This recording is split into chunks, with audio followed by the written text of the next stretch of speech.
year. Now we're on Rosh Chodesh Elul, Aleph Elul. It marks the Hilula of a very great Yemenite rabbi. His name was Rabbi Shalom Alshich, Zecher Tzadik Libracha. Now he was born in English year 1859 in Sana'a, in a place in Yemen, and he passed away in the year 1944, to be precise, on the 1st of Elul, Tafshin Dalet. He'd become the rabbi of the Temani Kehila, the congregation in Jerusalem, respectively, a very, very prominent position. He was born, as we said before, in the year 1859. The Hebrew year for that is Hey Taf Reish Yud Tet. He was born in Teman, and he'd have various different important roles. Let's explore a few of the highlights of the great rabbi's life. Okay, so he was, I believe, the son of Rav Yosef Alshich. He happened to have been a goldsmith at that point in time, I think, and this was at a point in time, I think this was a generation of great rabbis, including Rabbi Yechia Halevi and so on and so forth. So he was close to all these rabbis, and I think he was close to Rabbi Yechia Badichi also. These were great Temani rabbis. Remember, a lot of the rabbis, they would learn pretty much a whole day, but many of them would also have a trade at the same time. Goldsmith was a popular trade over there, for example. Now he would learn in Talmud Torah over there, and would learn under his father's auspices also. And I think he's a relative of his, Harab Badichi, and Rabbi Chaim Korach. I think Rabbi Chaim Korach was his rabbi.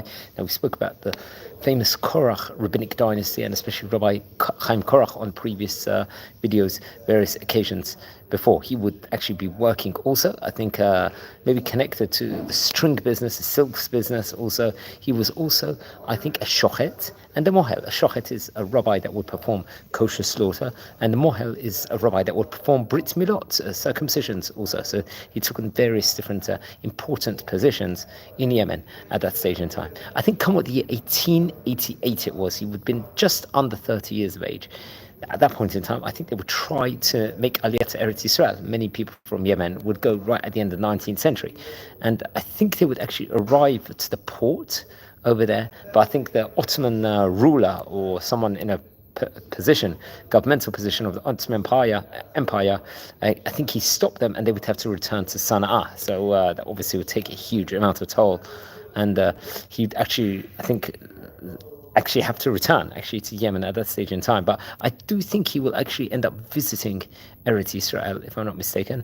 I think he went in the early 1880s also beforehand, but I think in 1891 he would go with his family, I think, and would eventually end up in Nachalat Tzvi in Jerusalem. So finally they would actually end up there, and I think there was crowds of Temani community that would come there. Come with the year 1893, he would actually become the head of the Kehillah, the congregation of the Yemenite community in Jerusalem, prominent position, along with another great rabbi, a friend of his, Rabbi Abraham El-Danath. I think many of them are called Murray, as a title in the Yemenite community.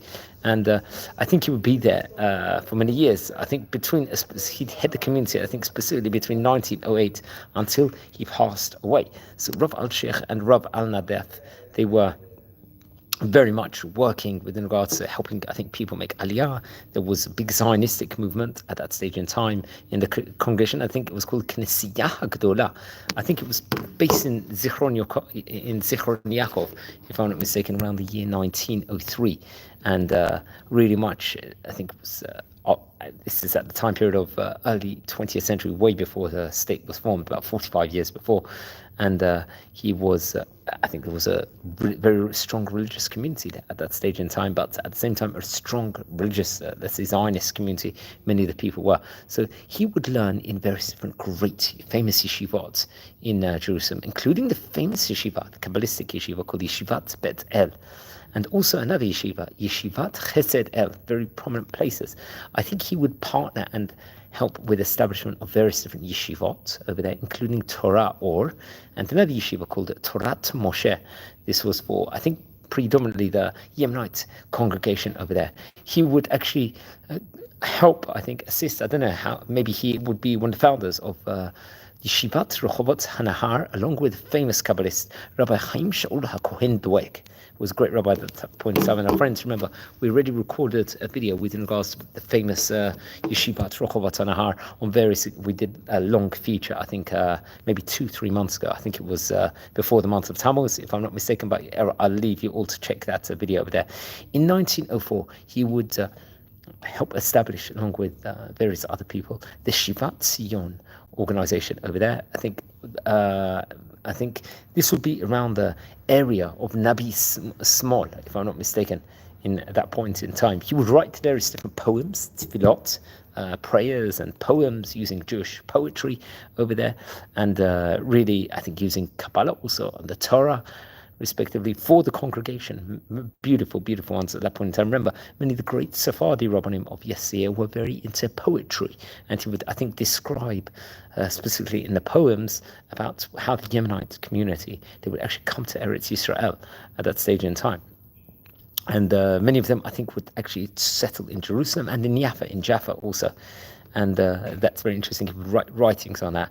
Now, he passed away in the year 1944. The great rabbi did. At that stage in time, I believe we said that he was born in the year 1859, so he would have been about 85 years of age at the time the great rabbi had passed away. So that was a huge loss. Remember, he passed away 4 years before the state was actually formed at that point in time in 1948. So at that point in time, there was a very, very, very large Yemenite community in Israel.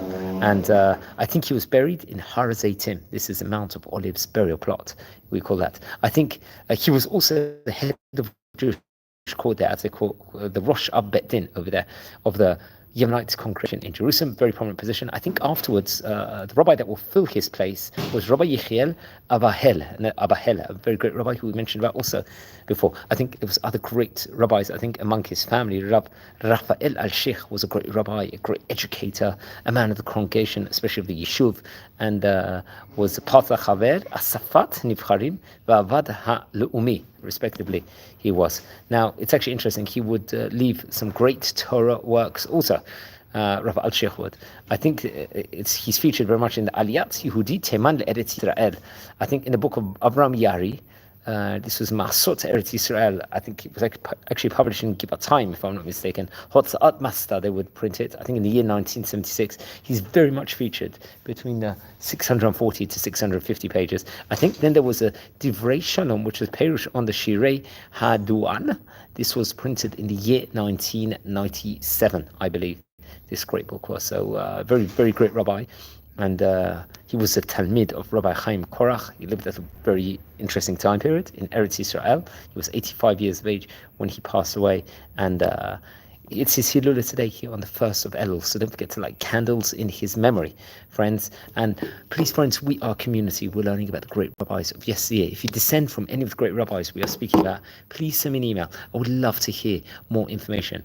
If you feel anyone's interested in watching any of these videos, please share these videos also to other people. We've recorded nearly about 1,250 great chachamim of yesteryear, especially from the Sephardi countries, the Spanish countries, from the various different Ottoman countries, also from North African countries. So please join the community, and please tell your friends about it, and subscribe now. And we're nearing 7,100 subscribers. We are going to try and get to 7,500 by Rosh Hashanah. Recording this here from the city of Bet Shemesh. Wishing you a fantastic day. Thank you for watching.